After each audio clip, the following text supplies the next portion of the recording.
আসসালামু আলাইকুম। আমি ডাক্তার সাদিকুল ইসলাম তালুকদার। আমি আজকে আলোচনা করব সহজ স্বাস্থ্য কথা সিরিজের আমাদের শরীরে কি কি আছে।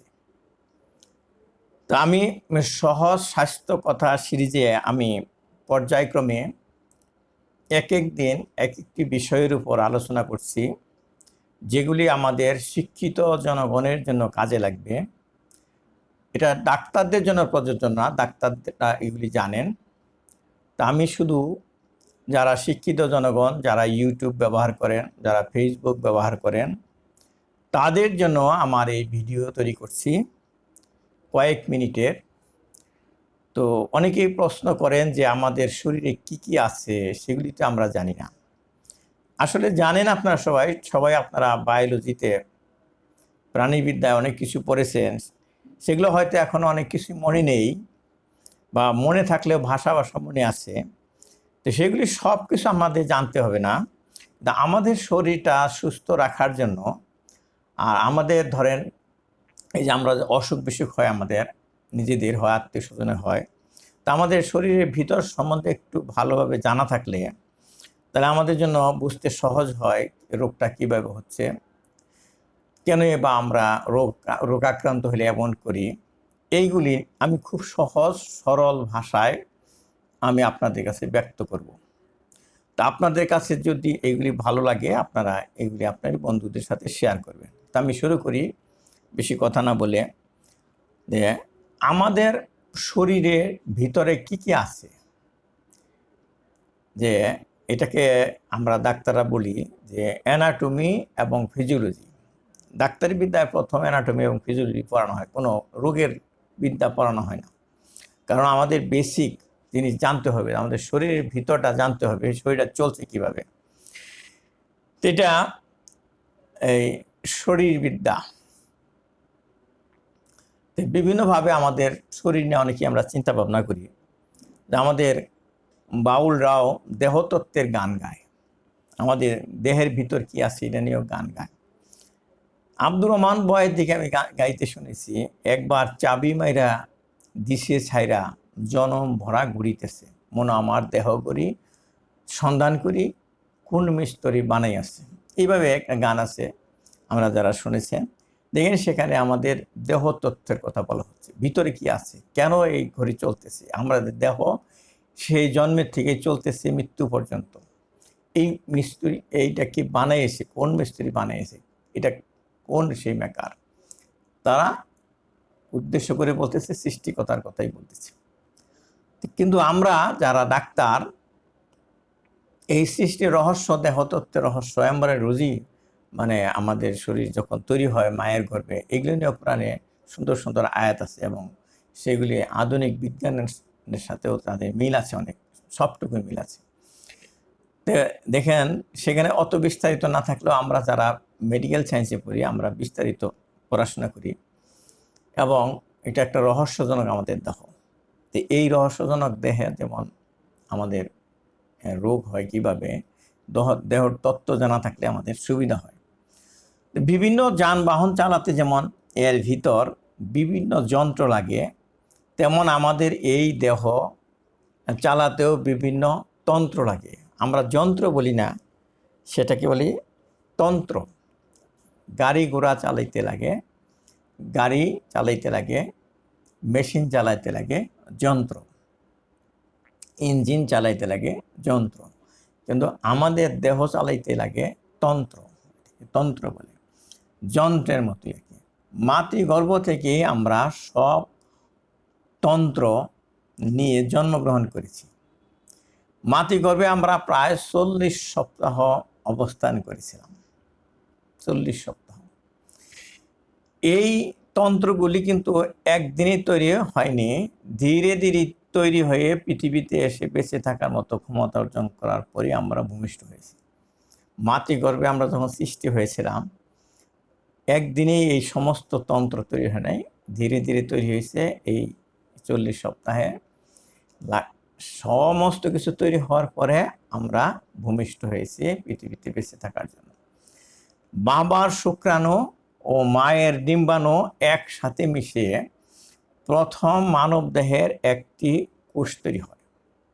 বাবার কাছ থেকে একটা শুক্রাণু মায়ের ডিম্বাণুর সাথে একাত্র হয়ে একটা কোষ তৈরি হয়, দুইটা মিলে একটা 50 মানে অর্ধেক অর্ধেক ক্রোমোজোম পায়।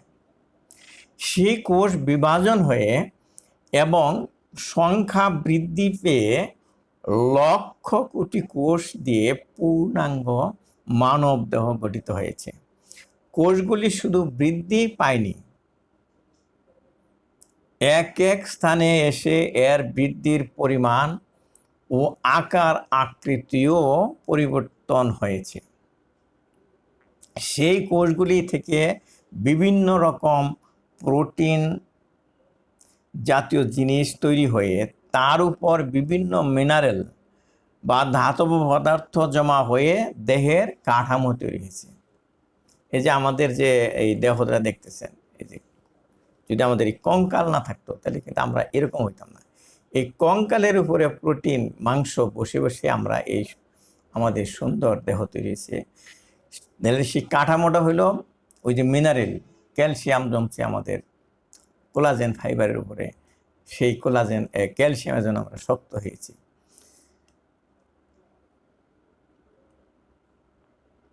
এটাকে বলা হচ্ছে কাঠামো। যেমন ওস্টিওব্লাস্ট নামক দেহকোষ থেকে কোলাজেন প্রোটিন তৈরি হয়ে তার উপর ক্যালসিয়াম ধাতব পদার্থ জমা হয়ে বোন বা দেহের হাড় বা হাড্ডি হয়েছে। এই হাড্ডির উপর মাংস বসে শরীরের আকৃতি হয়েছে। আর সমস্ত দেহের কাজ সম্পাদন করার জন্য এক একটি অঙ্গ হয়েছে। অঙ্গগুলি একসাথে মিলে এক একটি সিস্টেম বা তন্ত্র হয়েছে। সবগুলি তন্ত্র একসাথে কাজ করে চালাচ্ছে আমাদের এই দেহ। সবগুলো তন্ত্র মিলে একসাথে কাজ করতেছে আমাদের এই দেহ, একটার সাথে আরেকটার সামঞ্জস্য আছে। তারপরে আর সমস্ত দেহের কাজ সম্পাদন করার এক একটা অঙ্গ রয়েছে। সবগুলি তন্ত্র একসাথে কাজ করে চালাচ্ছে আমাদের এই দেহ। আর এই তন্ত্র খারাপ হয়ে গেলে আমাদের দেহ অসুস্থ হয়ে পড়ে। এইটাই বলতে চাচ্ছি। এই যে তন্ত্র দিয়ে আমাদের দেহ চলছে বিভিন্ন, এই তন্ত্র খারাপ হয়ে গেলে আমরা অসুস্থ হয়ে পড়ি। তখন আমরা বলি ডিজিজ বা রোগ হয়েছে। ইজ মানে হলো আরাম, ডিজ মানে ব্যয়। আমাদের গ্রামে কিন্তু অনেক সময় বলে ব্যারাম হয়েছে, আমার চাচার শক্ত ব্যারাম হয়েছে। ব্যয় আরাম মানে আরাম নাই তার। তো সেই ডিজিজকে বলা হচ্ছে, যখন আরাম না হয় তখন হয় ডিজিজ বা ব্যারাম। আসুন জেনে নেই কোন তন্ত্রের কি কাজ এবং তার সমস্যা হলে কি কি রোগ বা রোগের লক্ষণ হয়, এটা আমরা জানব। শুধু তন্ত্রই জানবো না, কোন তন্ত্র খারাপ হইলে কি কি সমস্যা হইতে পারে সেটা বলবো। চিকিৎসকগণ হাজারো পৃষ্ঠার অ্যানাটমি ও ফিজিওলজি বই পড়েন। এই যে এত বড় বড় বই আমরা যখন পড়েছি, অ্যানাটমি ফিজিওলজি এত বড় বড় বই, 3, 4, 5 কেজি ওজনের বই, এই এতগুলো পৃষ্ঠা। তো এইগুলি পড়ছি কিন্তু অ্যানাটমি, শুধু ফিজিওলজির বই এরকম বড় বড়। কিন্তু আপনাদের জন্য আমি ওই বড় বইয়ের কিছু বলবো না, হালকা যা কিছু আপনাদের দরকার সেটুকু বলবো। আশা করি জানা থাকলে সাধারণ স্বাস্থ্য সমস্যাগুলি বুঝতে সুবিধা হবে আপনাদের। তো একে একে সেই তন্ত্রগুলো আমি বলবো। রক্ত সংবহন তন্ত্র বা কার্ডিওভাস্কুলার সিস্টেম প্রথমেই বলছি। হৃৎপিণ্ড যেটাকে আমরা বলি হার্ট, আর রক্তনালী যেটাকে বলি ব্লাড ভেসেলস দিয়ে তৈরি হয় এই কার্ডিওভাস্কুলার সিস্টেম বা রক্ত সংবহন তন্ত্র বা কার্ডিওভাস্কুলার সিস্টেম। বুকের মাঝখানে, এই যে বুকের মাঝখানে একটু বাম পাশে থাকে হৃৎপিণ্ড। গতকালে আমাদের প্রশ্ন করেছিল এক ওসি সাহেব, আমার আত্মীয়, সে বলতেছে দুলা ভাই এই হার্ট থাকে যেন কোথায়, আমার মনে হয় হার্টে ব্যথা করতেছে। সে কিন্তু জানে সবই, সে খুব ভালো ছাত্রই ছিল, কিন্তু এতদিন চর্চা না করাতে ভুলে গেছে। এখন তার বুক ব্যথা করছে, সে চিন্তা করছে তার হার্টে ব্যথা হয়েছে কিনা। তা আমি বলছি আপনাদের জন্য বলছি, কোন জায়গায় বুকের মাঝখানে একটু বাম পাশে থাকে হৃৎপিণ্ড, একটু বাম পাশে। এটাকে লোকে বিসমিল্লাও বলে। আমাদের গ্রামে দেখতাম বলতো বিসমিল্লা, গরু জবাই করলে বলতো বিসমিল্লা, এটা কাটো, এটি হার্ট। এটা মূলত মাংস দিয়ে তৈরি। এর ভিতরে 4টি প্রকোষ্ঠ বা চেম্বার আছে। এক প্রকোষ্ঠ থেকে আরেক প্রকোষ্ঠে রক্ত যেতে পারে শুধু একদিকে, উল্টা দিকে যেতে পারে না। একটা থেকে আরেকটা প্রবেশ করতে পারে কিন্তু ফিরতে পারে না, শুধু একদিকে যায়। কেন? আরেক প্রকোষ্ঠে রক্ত যেতে পারে শুধু একদিকে, মাঝখানে বাল্ব থাকার কারণে। একটা বাল্ব থাকে বন্ধ করে দিয়ে, টেবিলের পানি যেরকম চাপ দিলে শুধু উপর দিকে ওঠে, নিচের দিকে যায় না, একটা কারণ ওখানে বাল্ব থাকে। আমাদের গ্রামে বলতো ওয়াশার, শুধু একদিকে যাবে, পানি উপর দিকে উঠবে, নিচের দিকে যাবে না টিউবওয়েলের। এরকম হার্টেরও দেয়। হার্টের কাজ হলো রক্ত পাম্প করা।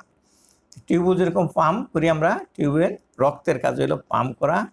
এতে থাকে 2টি এট্রিয়াম ও 2টি ভেন্ট্রিকল, ওই যে প্রকোষ্ঠ। আর হার্টে বিদ্যুতের মতো ইম্পালস তৈরি হয় নির্দিষ্ট রেটে। আমরা তো টিউবওয়েল চাপ দিই, কিন্তু ইলেকট্রিক টিউবওয়েল যেগুলা পানির পাম্প, সেগুলি কিন্তু চাপ দিতে হয় না, ইলেকট্রিসিটি দিয়ে চালানো যায়। কিন্তু হার্ট কিন্তু দেখেন ইলেকট্রিসিটিতে চলে। কিন্তু এই ইলেকট্রিসিটি চলে কোথায়? আমাদের দেহের ভিতরে ইলেকট্রিসিটি তৈরি হচ্ছে, এটা আল্লাহ বানানো একদম মাতৃ গর্ভের থেকে। সেটা কি করে? ইলেকট্রিক ইম্পালস দেয়। ইম্পালস দেওয়ার সাথে রিদমিক, এই মিনিটে ইউজুয়ালি 72 বার, সাধারণত আমাদের বড়দের ক্ষেত্রে 72 বার ইম্পালস দেয়, পালস দেয় আর কি, মানে এই বিদ্যুতের বিট দেয় আর কি। হার্টের বিদ্যুতের মতো ইম্পালস তৈরি হয় নির্দিষ্ট রেটে, বড়দের গড়ে মিনিটে 72 বার। এই ইম্পালস তৈরি হওয়া শুরু হয়েছে মাতৃগর্ভ থেকে এবং চলবে আজীবন। বন্ধ হয়ে গেলে মৃত্যু, এটা বন্ধ হয়ে গেলে কিন্তু মৃত্যু হবে। এই ইম্পালস তৈরিতে খরচ হয় সোডিয়াম, পটাশিয়াম ও ক্যালসিয়াম। আমাদের খাবারের সাথে এইগুলি দেহে প্রবেশ করে। এই যে এইগুলি তৈরি করতে কিন্তু কাঁচামাল লাগে, সেটা আমাদের খাদ্যের সাথে যায়। সোডিয়াম, পটাশিয়াম, ক্যালসিয়াম এইগুলি পাম্প করতে লাগে। আমাদের খাবারের সাথে এগুলি দেহে প্রবেশ করে, রক্তের সাথে চলে যায় হার্টে। কাজেই এইগুলির দেহে অভাব হলে হার্ট চলতে পারবে না। তাহলে পটাশিয়াম আমরা মাপি না, পটাশিয়াম ঠিক আছে কিনা, ক্যালসিয়াম ঠিক আছে কিনা। কাজেই এই যে এটি ঠিক না থাকলে, কম থাকলে হার্ট চলবে না। একটু পাবলিক জানে কিন্তু আমার ক্যালসিয়াম কম পড়ছে, আমার পটাশিয়াম কম পড়ছে, এরকম আলাপও করে। দেখ, ইম্পালসের জন্য লেফট ভেন্ট্রিকলের মাংস সংকুচিত হয়ে পড়লে এর ভিতরে থাকা বিশুদ্ধ রক্ত বাল্ব খুলে প্রবেশ করে সিস্টেমিক আর্টারি নামক ধমনীতে। ধমনীর শাখা প্রশাখা দিয়ে চলে যায় প্রতি অঙ্গের কোষ পর্যন্ত ক্যাপিলারিতে। ধর একটা জায়গা থেকে একটু শুরু করতে হবে। বাম হার্টের যে লেফট ভেন্ট্রিকল নামে যে চেম্বারটা আছে, ওইটা যদি এরকম সংকুচিত হয়, চুপসা যায়, তাহলে এর রক্তটা বাল্ব খুলে গিয়ে একদিকে যাবে। কোন দিকে যাবে? আর্টারি দিয়ে সারা শরীরের দিকে চলে যাবে। এটা বিশুদ্ধ রক্ত। তাহলে আমাদের শরীরে লাগবে বিশুদ্ধ রক্ত। এই বিশুদ্ধ রক্তটা চলে যাবে সারা শরীরে শাখা প্রশাখা দিয়া, এটাকে বলে ধমনী দিয়ে আর কি, আর্টারি। শেষে যে ভাগ হয়ে গেছে সেটাকে চিকন চিকন আর্টারি, সেটাকে ক্যাপিলারি। আচ্ছা, এটা কিন্তু বিশুদ্ধ রক্ত। সেখানে রক্ত থেকে কোষ অক্সিজেন নিয়ে বিষাক্ত কার্বন ডাইঅক্সাইড ছেড়ে দেয়। ওই যে ক্যাপিলারি, সেখান থেকে বিশুদ্ধ রক্ত দিয়ে আমাদের টিস্যু বা কোষ অক্সিজেন নেয়, যেহেতু বিশুদ্ধ অক্সিজেন আছে, অক্সিজেন আর ছেড়ে দেয় কার্বন ডাইঅক্সাইড টিস্যুতে। সেটা রক্তে দেয়, সেটা দেয় ভেইনে, সেইটা ভেইন দিয়ে ফিরে আসে কোথায় আসে বলতেছি, বিষাক্ত রক্ত প্রবেশ করে শিরাতে, শিরার মধ্য দিয়ে ফিরে আসে হার্টের রাইট এট্রিয়ামে। হার্টের যে রাইট এট্রিয়াম আছে ডান দিকে, সেখানে ফিরে আসে। সেখানে দেখবেন রাইট এটিএমে যেটা আসলো সেটা কিন্তু বিশুদ্ধ না, সেখানে কার্বন ডাইঅক্সাইড আছে, মানে দূষিত রক্ত। এই এটিএম সংকুচিত হয়ে, তো ওটাও ওই মাংস সংকুচিত হয় ওই কারেন্টের জন্য, বিদ্যুতের জন্য, ইম্পালসের জন্য। এটিএম সংকুচিত হয়ে রক্ত প্রবেশ করে রাইট ভেন্ট্রিকলে, সেখান থেকে এটা সংকুচিত হলে রক্ত প্রবেশ করে পালমোনারি আর্টারিতে, মানে পালমোনারি মানে এই যে লাংস, ওই লাংসে প্রবেশ করে এই দূষিত রক্তটা। এই লাংসকে বলা হয় ফুসফুস। তাহলে রক্ত প্রবেশ করে পালমোনারি আর্টারিতে এবং চলে যায় ফুসফুস বা লাংসে। এখানে কার্বন ডাইঅক্সাইড ছেড়ে দেওয়া হয় এবং অক্সিজেন গ্রহণ করে রক্ত বিশুদ্ধ হয়। আমরা যে নিঃশ্বাসের সাথে অক্সিজেন নিচ্ছি সেটা লাংসে চলে যাচ্ছে, লাংসের থেকে ওই লাংসের যে ক্যাপিলারি আছে ওখানে অক্সিজেন নিয়ে নেয়, আর যে কার্বন ডাইঅক্সাইড যেটা নিয়ে আসছিল সেটা ছেড়ে দেয়। এই কাজটা করে কিন্তু আরবিসি নামে একটা রক্তকণিকা, সে আরবিসি নিয়ে যায় রক্তের সাথে। বিশুদ্ধ রক্ত পালমোনারি ভেন বা শিরা দিয়ে লেফট এটিএমে ফিরে এসে বাল্ব দিয়ে লেফট ভেন্ট্রিকলে চলে যায়। তাহলে লাংসের থেকে চলে আসলো এই লেফট ভেন্ট্রিকল এটিএমে, সেখান থেকে চলে যেত লেফট ভেন্ট্রিকল। আমি যেখান থেকে শুরু করেছিলাম সেই ভেন্ট্রিকলে কিন্তু আসছে, এই বিশুদ্ধ রক্ত আছে। এখন আবার সে আগের কথা, সেই ভেন্ট্রিকল থেকে চলে যাচ্ছে সারা শরীরে, মানে আমি পুরা সাইকেলটা বললাম আর কি। বিশুদ্ধ রক্ত পালমোনারি ভেইন বা শিরা দিয়ে লেফট এটিএমে ফিরে এসে বাল্ব দিয়ে লেফট ভেন্ট্রিকলে চলে আসে, আবার চলে যায় দেহকোষে। এইভাবে রক্ত সারা জীবন সঞ্চালিত হচ্ছে আমাদের অজান্তে, আমরা খোঁজ রাখতেছি না। এই কাজটা কিন্তু হচ্ছে আমাদের অজান্তে। ওই যে গানের ভাষায় যেটা বলতেছিলাম যে জনম ভরা ঘুরিতেছে, আব্দুর রহমান বয়াতি বলছে, একবার চাবি মাইরা দিছে ছাইরা জনম ভরা ঘুরিতেছে, মন আমার দেহ করি সন্ধান করি কোন স্তরী বানাই আছে। এই যে মাতৃগর্ভের থেকে যে চাবি মাইরা দিছে, কারেন্টের চাবি, এটা সারা জীবন চলতেছে, যদি বন্ধ হয়ে যায় মৃত্যু। বাতাস থেকে অক্সিজেন শ্বাসের সাথে ফুসফুসে প্রবেশ করে, আর নিঃশ্বাসের সাথে কার্বন ডাইঅক্সাইড বাতাসে চলে যায়। গাছের পাতা বাতাস থেকে কার্বন ডাইঅক্সাইড নিয়ে খাদ্য তৈরি করে আর অক্সিজেন ছাড়ে আমাদের জন্য। ওটাও মনে রাখবে, গাছের প্রতি আমরা কৃতজ্ঞ যে গাছ তৈরি করছেন আল্লাহ সৃষ্টিকর্তা আমাদের জন্য। গাছের পাতা কী করে, আমরা যে কার্বন ডাইঅক্সাইড ছাড়লাম বাতাসে, এটা নিয়ে নিল খাদ্য তৈরি করার জন্য গাছে, সেই খাদ্য আমরা খাই। গাছের খাদ্য কিন্তু আমরা খাচ্ছি, গাছের শরীরে যে খাদ্যটা জমা হয় আমরা গাছ খাচ্ছি, শাকসবজি খাচ্ছি, গাছ খাচ্ছি। গাছ না খেলেও গাছ যা সমস্ত প্রাণী খায়, ছাগল গরু, সেগুলো আমরা খাচ্ছি। তো আমাদের উপকারের জন্য গাছটার দরকার, আল্লাহ বানাইছেন। সে গাছ আমাদেরকে অক্সিজেন দেয় বাতাসে, আমরা সেটা নেই, আর কার্বন ডাইঅক্সাইড সে নিয়ে নেই। কত দয়া করে আমাদের গাছ, আল্লাহর সৃষ্টি। হার্টে ডান প্রকোষ্ঠের বিষাক্ত রক্ত বাম প্রকোষ্ঠের বিশুদ্ধ রক্তের সাথে মিশতে পারে না। দূষিত রক্ত বিশুদ্ধ রক্তের সাথে মিশতে পারে না, মাঝখানে একটা সেপ্টাম বা পর্দা থাকার কারণে। জন্মগতভাবে এই পর্দা ফুটা থাকলে, দূষিত রক্ত বিশুদ্ধ রক্তের সাথে মিশে রোগী দুর্বল হয়ে পড়ে। জন্মগতভাবে ধরেন এই দুইটা চেম্বারের মাঝখানে ছিদ্র আছে, Intra-atrial septum defect, intraventricular septum defect. এই যে সেপ্টাম বা পর্দা যদি ছিদ্র থাকে, তাহলে বিশুদ্ধ রক্তের সাথে দূষিত রক্ত মিশে যায়, তাহলে সেই 100% সেই বিশুদ্ধ থাকতে পারে না, তখন অর্ধেক মানে সবসময় দূষিত থাকে, তাহলে এই বাচ্চা দুর্বল থাকে। বিশুদ্ধ রক্তের রং লাল, আর দূষিত রক্তের রং একটু নীলচে হয় বা কালচে হয়। তাই হার্টের ফোঁটাওয়ালা বাচ্চাদের নাকের ডগা, কানের লতি, জিহ্বার আগা ও আঙ্গুলের মাথা নীল দেখায়। যে সমস্ত বাচ্চার ডিফেক্ট আছে তাদের দেখবেন প্রায় নাকের ডগা, কানের লতি, আঙ্গুলের মাথা এগুলো নীল দেখা যায়।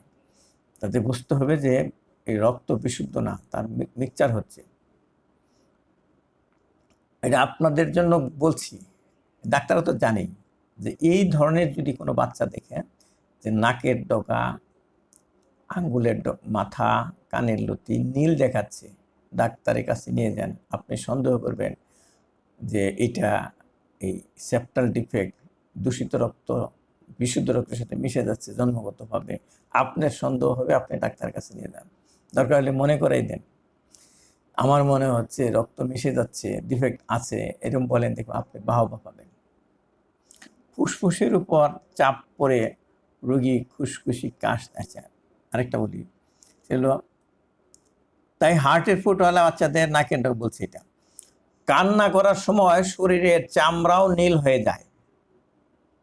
যখন কান্না করে তখন তো স্বাভাবিক নিঃশ্বাস নিতে হয় না, তখন আরও অক্সিজেন কম পড়ে, তখন শরীরের চামড়াও নীল হয়ে যায়। বলে না কাঁদতে কাঁদতে নীল হয়ে গেছে, মায়ে বলে কাঁদতে কাঁদতে নীল হয়ে যায়। সব বাচ্চাই কিন্তু নীল হয় না, যাদের অক্সিজেনের অভাব হয় তারা নীল হয়। বাত জ্বরে রোগীদের হার্টের বাল্ব আক্রান্ত হয়ে সরু হয়ে যায়, তাই রক্ত ঠিকমতো পাম্প হতে পারে না। বাত জ্বর হইয়া কেন এত চিন্তা করি, বাত জ্বর হইলেও হার্টের বাল্ব সরু হয়ে যায়, তখন ঠিকমতো পাম্প করতে পারবে না, তাদের ওরকম কষ্ট হয়, অক্সিজেনের অভাব হয়। ফুসফুসের উপর চাপ পড়ে, তখন ফুসফুসের রক্ত সব আনতে পারে না, তখন ফুসফুসের উপর চাপ পড়ে, রুগী খুশখুশি কাশতে থাকে। তাহলে দেখেন হার্টে কিন্তু রুগী কাশে, কাশি কিন্তু ফুসফুসের। কেন কাশলো? ফুসফুসের উপর তার চাপ আছে। অনেকে এই জন্য হার্টের রুগী তাকে অ্যাজমার চিকিৎসা করতে থাকে ভুলে, হার্টের কারণেও লাংসের চাপ পড়ে। প্রতিটা কোষের জন্য যেমন রক্ত সরবরাহ পাওয়ার দরকার, তেমনি হার্টের মাংসপেশির জন্য রক্ত সরবরাহ। হার্টেরও তো মাংস আছে, সেই হার্টের মাংস অক্সিজেনের দরকার। রক্তের সাথে কোষ বেঁচে থাকার প্রয়োজনীয় নিউট্রিয়েন্ট ও পুষ্টি অক্সিজেন আসে। তো ওই রক্তের মাধ্যমে কি হার্টে কিন্তু হার্ট বাইসে থাকার জন্য যে পুষ্টি, অক্সিজেন এবং ওই যে নিউট্রিয়েন্ট সেগুলো আসে। কাজেই হার্টেও ঠিকমতো রক্ত চলাচল হইতে হবে। হার্টেও তার নিজস্ব আর্টারি ও শিরা আছে, হার্টের নিজস্ব আর্টারি শিরা আছে। হার্টের করোনারি আর্টারিটি কোনো কারণে বন্ধ বা ব্লক হয়ে গেলে হার্টের মাংস দুর্বল হয়ে এমনকি পচে যায়, দুর্বল হয়ে পচে যায়। হার্টের ওই করোনারি আর্টারিতে যদি হার্টের রক্ত আসে, যদি ওইটা বন্ধ হয়ে যায় তাহলে হার্ট পচে যাবে। তো হার্ট থেমে গিয়ে হঠাৎ মারাও যায়, হার্ট অ্যাটাক করে। হার্টের রক্তনালীর ভিতরের দিকে ময়লা জমে নালী সরু হয়ে যায়। এই অবস্থাকে বলা হয় অ্যাথেরোস্ক্লেরোসিস। হার্টে অক্সিজেন কম পেলে বুক ব্যথা করে, হার্টে অক্সিজেন কম পায় তখন বুক ব্যথা করবে। কার্ডিওলজিগণ ঔষধ দিয়ে হার্টের রোগের চিকিৎসা করেন, রক্তনালী প্রশস্ত করার ঔষধ দেন। এরকম চিকন হয়ে গেলে উনি ঔষধ দেন, ট্যাবলেট দেন, স্প্রে দেন, জিহ্বার নিচে ট্যাবলেট দেন, এরকম। প্রয়োজনে অক্সিজেন দেন। করোনারি আর্টারির ভিতর রিং পরিয়ে দেন, ওই যেহেতু চিকন হয়ে গেছে একটা রিং পরিয়ে দিল, রিং পরাই দিলে প্রশস্ত হওয়ার জন্য ওই হার্টের রক্ত চলাচল ঠিক হয়, এই জন্য রিং পরাই দেয়। আপনারা শুনছেন না, হার্টে রিং পরা আছে, আসলে করোনারি আর্টারিতে রিং পরাই দেয়। কোনো কারণে ব্লাড প্রেশার বেড়ে গেলে প্রেশার কমানোর ওষুধ দেন, অ্যাথেরোস্ক্লেরোসিস কমানোর জন্য ওষুধ দেন। আর কার্ডিওভাস্কুলার সার্জন, এক ধরনের সার্জন আছে, তার হার্টের সার্জন বলে ওদের, কার্ডিওভাস্কুলার সার্জন। তারা কি করে, বুক কেটে হার্টের ছিদ্র বন্ধ করে দেন। প্রাইভেট করতে গেলে দেখা গেছে 2-3 লাখ টাকা খরচ হয় এই এত বড় বড় অপারেশন। বন্ধ হওয়া আর্টারির জোড়া দিয়ে বাইপাস লাইন করে দেন, যাকে বলা হয় ওপেন হার্ট সার্জারি। আমি কিন্তু অনেক কথা বলে ফেলছি, আপনারা এগুলি নাম শুনছেন, কিন্তু কি জিনিস এগুলি হালকাভাবে বললাম আর কি। তারপরে আরেকটা আছে শ্বাসতন্ত্র বা রেসপিরেটরি সিস্টেম। শ্বাসতন্ত্র, বুকের দুই পাশে 2টি ফুসফুস আছে এই তন্ত্রে। আপনারা গরু ছাগলের ফুসফুস রেখেছেন, এরকমই। নিঃশ্বাসের সময় নাক দিয়ে বাতাস টেনে নিলে শ্বাসনালী দিয়ে অক্সিজেনযুক্ত বাতাস ফুসফুসে প্রবেশ করে, সেখানে রক্তের অক্সিজেন ছেড়ে দিয়ে কার্বন ডাই অক্সাইড নিয়ে প্রশ্বাসের সাথে বের হয়ে যায়। আমি আগেও যেহেতু একটু বলেছি, বলছি না, অ্যালার্জির কারণে ব্রঙ্কিয়াল অ্যাজমা নামে হাঁপানি রোগ হয়। সেখানে কি হয়, শ্বাসনালীতে জীবাণু দিয়ে ইনফেকশন হলে ব্রঙ্কাইটিস নামে জ্বর কাশি রোগ হয়। ফুসফুসে জীবাণু দিয়ে ইনফেকশন হলে নিউমোনিয়া বলা হয়। ফুসফুসে টিউবারকুলোসিস বা টিবি রোগ হয়। ধূমপায়ীদের মধ্যে শ্বাসনালীর ক্যান্সার বেশি হয়। তাহলে কী হয়, অ্যাজমা নামে একটা অ্যালার্জি আছে, লাংসের অ্যালার্জি। সেখানে লাংসের নালীগুলো চুপসা যায়, যার জন্য আমাদের বাতাস নিতে কষ্ট হয়, খুব জোর করে বাতাস নিতে হয়, কু কু করে শব্দ করে অ্যাজমা রুগীদের। তো সেই অ্যাজমা রুগীদের যাতে বাতাস নিতে কষ্ট না হয় সেজন্য ডাক্তার সাহেবরা ওষুধ লেখেন যাতে ব্রঙ্কাসটা ডাইলেটেড হয় বা মোটা হয়। এরপরে আছে লসিকা তন্ত্র বা লিম্ফেটিক সিস্টেম। লসিকা নালী ও লসিকা গ্রন্থি আছে এই তন্ত্রে। লসিকা গ্রন্থি, লিম নোড বলি না আমরা, অনেকে বলি ইলট, সেইখানে আছে, আর এর সাথে কিছু নালী আছে। ইংরেজিতে বলা হয় লিম্ফেটিক্স ও লিম নোড। ওই যে গুটি গুটিগুলোকে বলা হয় লিম নোড। লসিকা নালী দিয়ে লিম্ফ বা লসিকা প্রবাহিত হয়। শরীরের ময়লা জিনিস লসিকার সাথে প্রবাহিত হয়ে লিম নোড ও স্প্লিন বা প্লিহা, অনেকে পিলাও বলে, পিলাইকে জমা হয়, সেখানে গিয়ে পরিশোধিত হয়, হয়ে ভেইনে প্রবেশ করে। সে পরিশোধিত হইয়া লসিকা নালীর থেকে পরিশোধিত পানিগুলা ভেইনে চলে যায়, ভেন থেকে চলে যায় এই কার্ডিওভাস্কুলার সিস্টেমে। লিম্ফ নোডে লিম্ফোসাইট নামে কোষ থাকে। লিম্ফোসাইট নামে কোষ থাকে লিম্ফ নোডে। এরা রোগের প্রতিরোধ ক্ষমতা গড়ে তোলে এবং জীবাণু মেরে ফেলে। আশেপাশে টিস্যুতে ইনফেকশন হলে লিম্ফ নোড রিঅ্যাক্ট করে বেশি বেশি লিম্ফোসাইট তৈরি করে। আশেপাশে কোথাও যদি ইনফেকশন হয়, ওই লিম্ফোসাইট বেড়ে যায়, রিয়াকশন মানে তারা রিঅ্যাক্ট করে। তখন লিম্ফোসাইট যদি পরিমাণে বেড়ে যায়, ওই লিম্ফ নোডগুলো ফুলে ওঠে, এই গলায়, বগলতলায়, পিছলিতে গোটা গোটা হয়। এইগুলো অনেকে বলে টিউমার বলে, আসলে এটা টিউমার না, এগুলো হলো lymph node and large lymph node. Lymph node ছিল আগেই, ছোটো ছোটো ছিল, সেটা বড় হয়ে গেছে। আবার যখন ইনফেকশন চলে যায় এগুলো তখন ছোটো হয়ে যায়। অনেক সাধারণ মানুষ বলে ইলট হয়েছে, ইলট। আর আজকাল অনেকেই কেমন যেন এগুলোকে টিউমার বলতে চায়, আসলে এগুলো টিউমার না। লসিকা তন্ত্র সম্বন্ধে বললাম এখন। আচ্ছা, আরেকটা জিনিস, এখানে কিন্তু ক্যান্সারও হয়, এই যে লিম্ফ নোডে, লিম্ফোমা বলে। আবার অন্য জায়গার ক্যান্সারগুলো লসিকার মাধ্যমে আসা এখানে জমা হইতে পারে, তখন বলে মেটাস্টেটিক ক্যান্সার লিম্ফ নোডে। আরেকটা আছে হেমোপয়েটিক সিস্টেম, বা যেখান থেকে রক্ত তৈরি হয়। অনেকেরই প্রশ্ন করে, স্যার রক্ত তৈরি হয় কোথায়? আমার রক্ত তৈরি হয় কোথায়? আমাদের একটা স্টাফ ছিল, তার খালি প্রশ্ন, সে রক্ত দিত রুগীদেরকে আর চিন্তা করতো রক্তটা তৈরি হয় কোথায়। সেটা আমি বলতেছি। রক্ত, রক্তের প্রধান কাজ দেহে শ্বাস প্রশ্বাস, পুষ্টি ও হরমোন প্রবাহিত রাখা ও অপ্রয়োজনীয় জিনিস শরীর থেকে নিষ্কাশন করা। রক্ত রক্তনালী দিয়ে প্রবাহিত হয়। রক্তে থাকে রক্তকণিকা ও প্লাজমা। প্লাজমা হলো রক্তের তরল অংশ। রক্তকোষ রক্তে ভেসে বেড়ায়, রক্তকোষগুলা রক্ত ভেসে বেড়ায়। আরবিসি বা লোহিত কণিকা মূলত অক্সিজেন বহন করে। শ্বেতকণিকা বা ডব্লিউবিসি রোগ প্রতিরোধ করে। এগুলো দেখবেন ডাক্তার সাহেব পরীক্ষা করেন, আরবিসি কাউন্ট করতে, ডব্লিউবিসি কাউন্ট করতে, এভাবে বলে।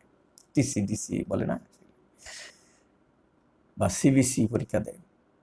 প্লেটলেট বা অনুচক্রিকা রক্ত জমাট বাঁধা ও রক্তক্ষরণ বন্ধ করতে সহায়তা করে। প্লাজমার সাথে প্লাজমা প্রোটিন, প্লাজমায় থাকে প্লাজমা প্রোটিন, যেটা পানির মতো এখানে প্রোটিন থাকে প্লাজমা। এগুলি মূলত তৈরি হয় লিভার বা যকৃৎ থেকে। রক্তকণিকা বোন ম্যারো বা অস্থিমজ্জা থেকে তৈরি হয়। লোহিত কণিকার মূল উপাদান হলো হিমোগ্লোবিন। রক্তে হিমোগ্লোবিন কমে গেলে এনিমিয়া বা রক্ত শূন্যতা দেখা দেয়। হিমোগ্লোবিন কমে গেলে বলে এনিমিয়া হয়েছে। আরবিসি তৈরি কম হলে, আরবিসি ভেঙে গেলে বা আরবিসি শরীর থেকে পড়ে গেলে অ্যানিমিয়া হয়। শরীরে জীবাণু প্রবেশ করলে শ্বেতকণিকা জীবাণু ধ্বংস করতে গিয়ে মারা যায়। বোন মেরু থেকে এই জন্য প্রচুর শ্বেতকণিকা তৈরি হয়ে রক্তে আসে। এই যে বোন মেরু, হাড়ের ভিতরে যে মুড়মুড়া অংশটা, হাড়ের মাঝখানে, ওখানে রক্ত তৈরি হয়, ওটা গেলে বোন মেরু। সেই বোন মেরুতে রক্ত তৈরি হয় বেশি বেশি, তখন টোটাল কাউন্ট বেড়ে যায়, মানে রক্তের কাউন্ট বেড়ে যায়। তখন আরবিসির সাইজ শেপ স্বাভাবিক না থাকলে এগুলি ভেঙে যায় এবং হেমোলাইটিক অ্যানিমিয়া হয়। শরীরের কোনো জায়গা থেকে ধীরে ধীরে অল্প অল্প পরিমাণ রক্তক্ষরণ হলেও অ্যানিমিয়া হয় বা রক্তশূন্যতা হয়। খাদ্যে আয়রন কম খেলেও অ্যানিমিয়া হয়। ভিটামিন B12 ও ফলিক অ্যাসিডের অভাবেও অ্যানিমিয়া হয়।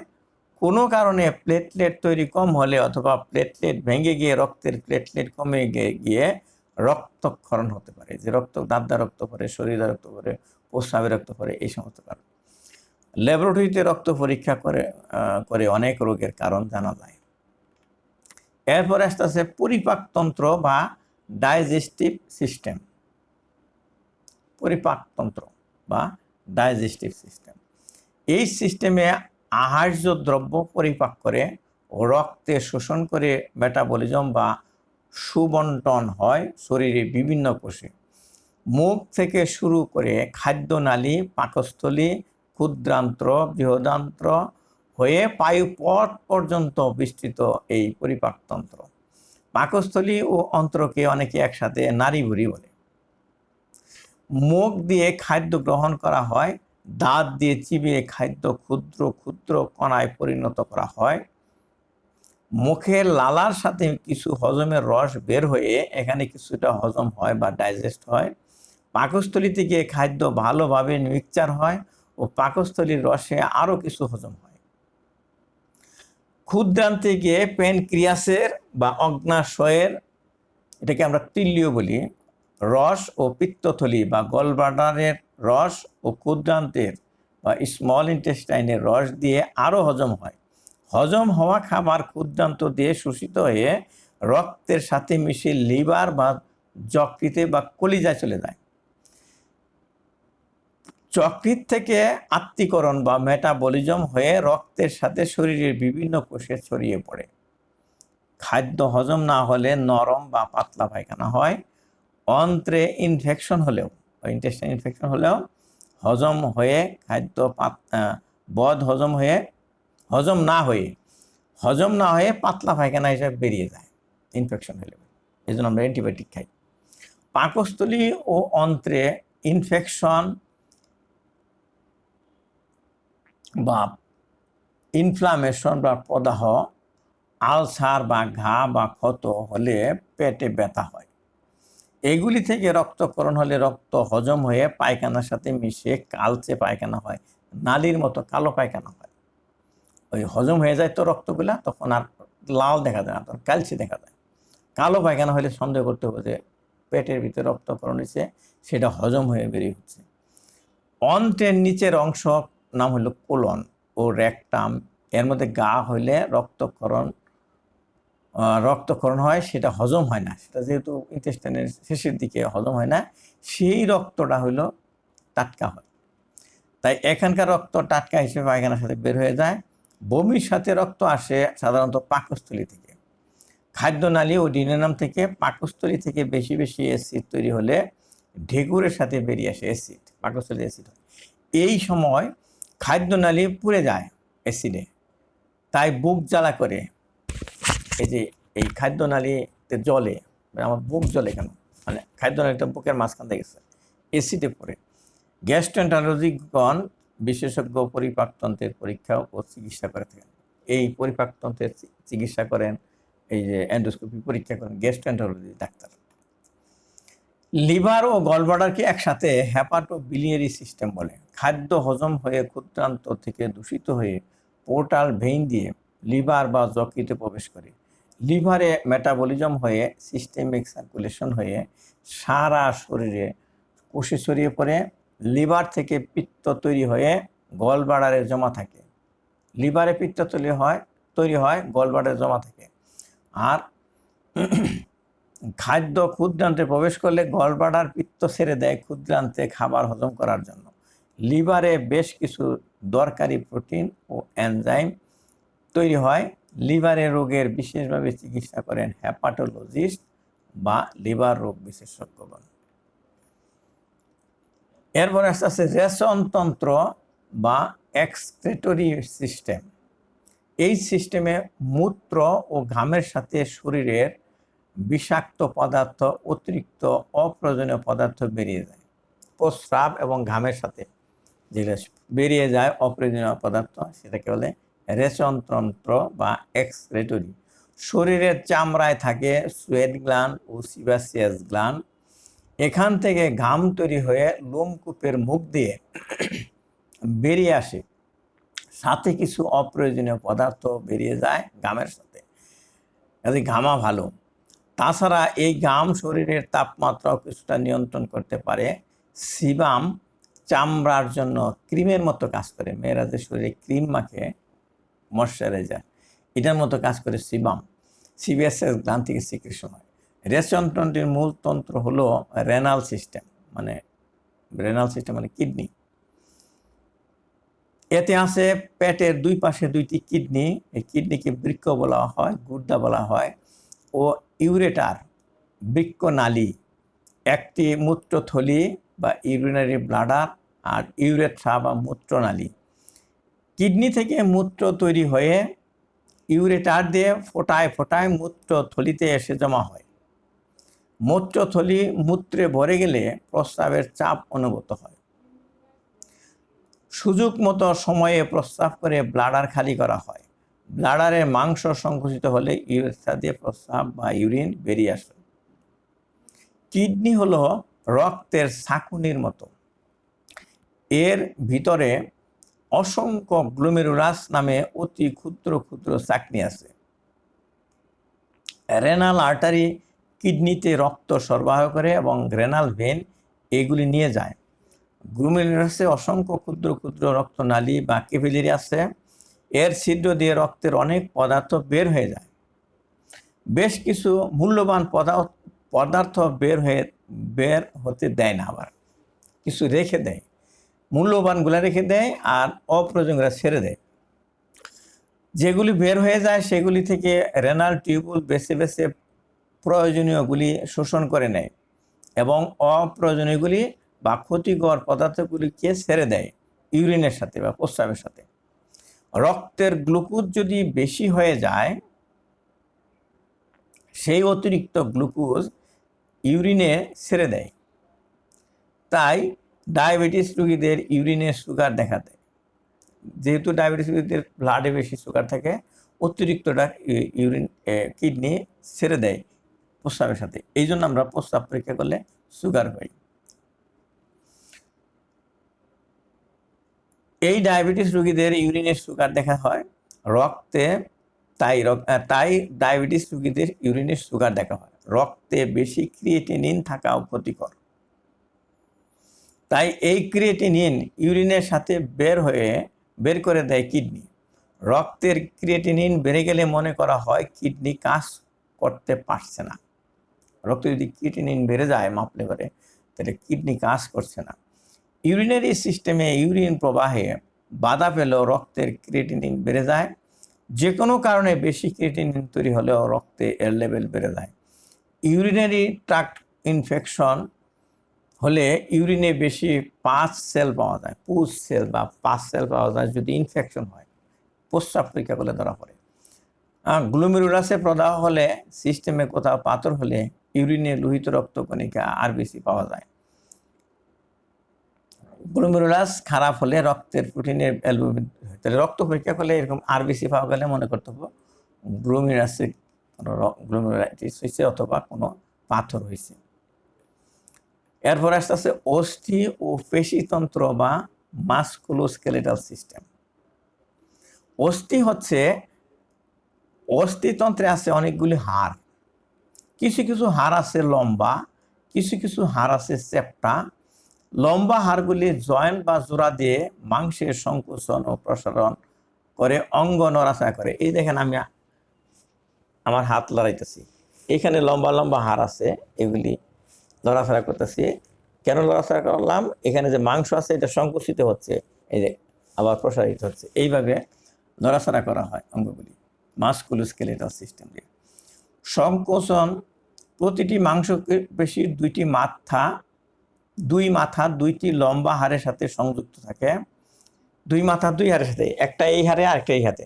তাহলে এটা যদি সংকুচিত হয় তাহলে আমার একটা বাঁকা হইল মাংসপেশি। মাংস মাঝখানে সংকুচিত হলে জয়েন্টে কোনা তৈরি হয়, সংকোচন ছেড়ে দিলে অঙ্গ সোজা হয়। চ্যাপ্টা হাড় শরীরের নরম জিনিসগুলি নিরাপদে সংরক্ষণ করে। চ্যাপ্টা হাড্ডি যেগুলি ওই ইম্পর্টেন্ট যে শরীরের মূল্যবান জিনিসগুলি সেটাকে সংরক্ষণ করে রাখে। ওরা সংকোচন করছে না, কিন্তু সেটাকে ধরে রাখছে। মাথায় চ্যাপ্টা হাড় আছে, খুলি এটা দেখেন, একে ব্রেনকে ধরে রাখছে এইভাবে আর কি। তো এই হাড়ে কোনো রোগ হলে অর্থোপেডিক সার্জন বিশেষভাবে চিকিৎসা করেন। মাংস ছিঁড়ে গেলে অর্থোপেডিক ডাক্তার দেখে থাকেন। নালীবিহীন গ্রন্থি ও জননতন্ত্র বা endocrine system, pituitary, thyroid, parathyroid, suprarenal, testis, ovary প্রভৃতি গ্ল্যান্ডের ক্ষরণ বৈচিত্র্য ও দেহ ধর্মের প্রকাশ্য এই প্রণালীতে হয়ে থাকে।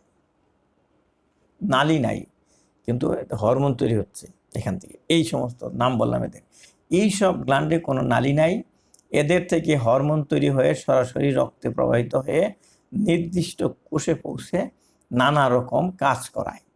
হরমোন না থাকলে অনেক কাজই হবে না, মেটাবলিজম। শরীরে হরমোন কম বেশি হলে নানা রোগে আক্রান্ত হয়। এন্ডোক্রাইনোলজিস্ট এইসব রোগের চিকিৎসা করেন। Diabetes, hypothyroidism, hyperthyroidism, hyperparathyroidism, hypogonadism, Cushing syndrome, Addison disease, এগুলো হলো এন্ডোক্রাইন ডিজিজ। এন্ডোক্রাইনোলজিস্ট এগুলোর চিকিৎসা করেন।